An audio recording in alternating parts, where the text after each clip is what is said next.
चॅनलमध्ये तुम्हा सगळ्यांचं अगदी मनापासून स्वागत। तर सणासुदींना प्रत्येकाच्या घरामध्ये गोडाधोडाचे पदार्थ बनवले जातात आणि आजकाल तर आपण मिठाई सुद्धा घरीच बनवतो।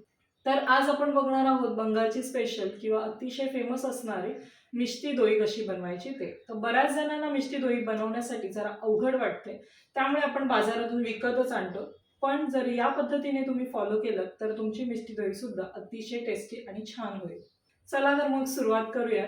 मिष्टी दोई बनवण्यासाठी सगळ्यात आधी अर्धा कप मी दही घेतलेला आहे। जर हंकड तुम्हाला बाजारात मिळालं तर ही प्रोसेस करण्याची गरज नाही। एका गाळणीवरती मी सुती कापड घेतलेला आहे, त्यावरती आपण हे दही घालायचं आणि यामधलं सगळं पाणी निथळून घ्यायचं आहे। दह्यामधलं जर पाणी पूर्णपणे निथळलं गेलं नाही तर मिष्टी दोई आपली व्यवस्थित होत नाही किंवा त्यामध्ये सुद्धा पाणी तयार होतं। त्यामुळे या पद्धतीने तुम्ही पूर्ण पाणी आधी निथळून घ्यायचं आहे। यासाठी आपण 15 ते 20 मिनिटं हे साईडला ठेवून देणार आहोत। तर आता आपण दुसरी प्रोसेस करूया। त्यासाठी इथे मी अर्धा कप साखर घेतलेली आहे, त्यामधली 3 चमचे साखर मी कॅरमलाइज करून घेणार आहे आणि बाकीची उरलेली साखर आपण दुधामध्ये नंतर वापरणार आहोत। तर इथे मी 3 चमचे साखर घेतली आहे। यामध्ये पाणी अजिबात घालायचं नाही। गॅस अगदी स्लो ठेवायचा आहे। तुम्ही बघू शकतात की हीटमुळे साखर हळूहळू विरघळायला लागते। बऱ्याच जणांना मिष्टी दोई बनवण्यासाठी अवघड वाटते, पण जर तुम्ही स्टेप बाय स्टेप फॉलो केल्यात तर मिष्टी दोई बनवण्यासाठी अतिशय सोपी तर आहेच, पण खायला सुद्धा खूप छान लागते। तुम्ही बघू शकतात पूर्ण साखर विरघळलेली आहे आणि त्याचा कलर सुद्धा चेंज व्हायला लागलेला आहे। याच गोष्टीमुळे आपल्या मिष्टी दोईला सुद्धा कलर खूप छान येतो, त्यामुळे ही प्रोसेस खूप इम्पॉर्टंट आहे।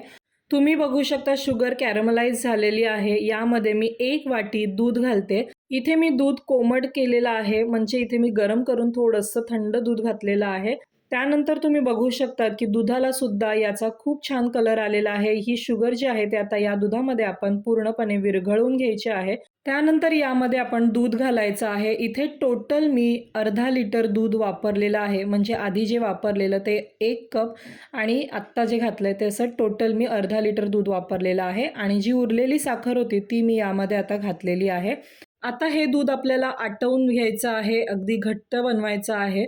तर इथे मी 10 मिनिटं दूध उकळवून घेणार आहे। दूध मध्ये मध्ये हलवत राहायचं, म्हणजे छान अशी त्याची बाजूला जी साई येते ती सुद्धा मिक्स करता येते। तुम्ही बघू शकता 10 मिनिटानंतर दूध छान असं घट्ट झालेलं आहे। त्याची थिकनेस तुम्हाला लगेच बघूनच कळेल। आता मी गॅस बंद केलेला आहे आणि हे थंड होऊ देते। आपण एका साईडला जे दही ठेवलं होतं त्यामधलं पाणी तुम्ही बघू शकतात बरंच निघालेलं आहे। आता मी ते एका बाउलमध्ये काढून घेणार आहे। आता दही आपण हे व्यवस्थित फेटून घ्यायचं आहे, म्हणजे यामधल्या सगळ्या गाठी घालवायच्या आहेत आणि अगदी याला स्मूथ टेक्स्चर, म्हणजे अगदी क्रीम दिसायला हवी इतकं आपण हे फेटून घ्यायचं आहे। दही आपलं आता व्यवस्थित फेटून झालेलं आहे। आता या दह्यामध्ये मी थोडं थोडं जे आटवून घेतलेलं दूध आहे ते घालणार आहे। दूध अगदी गरम नाही आहे, तर आता ते सुद्धा थोडंसं थंड म्हणजे कोमट झालेलं आहे। ते दूध आपण आता यामध्ये हळूहळू मिक्स करून घेणार आहोत। थोडं थोडं यासाठी टाकायचं, म्हणजे त्या दुधामध्ये दही व्यवस्थित मिक्स होतं आणि आपलं जे मिष्टी दोई आहे ते सुद्धा छान बनतं। आता यामध्ये मी सगळं दूध घालते आहे आणि आपण हे सगळं आता एकदम व्यवस्थित मिक्स करून घ्यायचं आहे। मिक्स केल्यानंतर तुम्हाला मी दाखवते, या दुधाला आत्ताच खूप छान असा घट्टपणा किंवा थिकनेस यायला लागलेला आहे। तर आता इथे मी मातीचे कुल्हड घेतलेले आहेत, जे आपण संक्रांतीमध्ये वापरतो, ते मी साईडला ठेवले होते। ते व्यवस्थित स्वच्छ धुवून घेतलेले आहेत। मिष्टी दोईसाठी फक्त मातीचीच भांडी वापरायची आहेत, म्हणजे त्यामध्ये मातीचा छान असा सुगंध पण येतो। प्लस यामध्ये दह्यामध्ये पाणी जे असतं ते मातीचं भांडं ॲब्झॉर्ब करतं आणि मिष्टी दोईमध्ये पाणी जमत नाही। जर तुमच्याकडे मातीची भांडी अवेलेबल नसतील तर तुम्ही स्टीलच्या भांड्यामध्ये सुद्धा करू शकता, पण मातीचं भांडं असेल तर अतिउत्तम। इथे मी तिन्ही भांड्यांमध्ये किंवा तिन्ही मटक्यामध्ये मिष्टी दोईचं जे दही आहे ते भरलेलं आहे। याला मी आईस्क्रीमचे जे आपण मटका कुल्फी खातो त्याची आईस्क्रीमची झाकण होते आणि जी तुम्ही बघता आहात ती मटका आहे, ती मटका आईस्क्रीमची आहे। ती चिनी मातीचं आहे। त्यामध्ये सुद्धा आपण आता करून बघणार आहोत। त्याला सुद्धा झाकण लावायचं आणि एका पातेल्यामध्ये, कुकरमध्ये किंवा गरम ठिकाणी तुम्हाला हे ठेवायचं आहे। तुम्ही ओव्हनमध्ये सुद्धा ठेवू शकता। आता 4 मटके मी या टोपामध्ये ठेवलेले आहेत। त्यावरती इथे जो जाड टॉवेल असतो आपल्याकडे तो मी यावरती घालते आणि 10 ते 12 तासासाठी आपल्याला आता हे साईडला ठेवून द्यायचं आहे। तुम्ही बघू शकतात की 10 ते 12 तास आता झालेले आहेत आणि मिष्टी दोई जी आहे ती खूप छान अशी जमलेली आहे, अगदी घट्ट जमलेली आहे।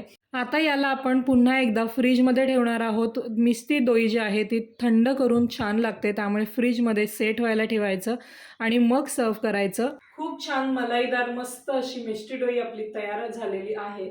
तुम्ही सुद्धा या सणासुदीला किंवा या सणाला पाहुण्यांना नक्की बनवून द्या. सगळ्यांना मिष्टी डोई नक्कीच आवडेल.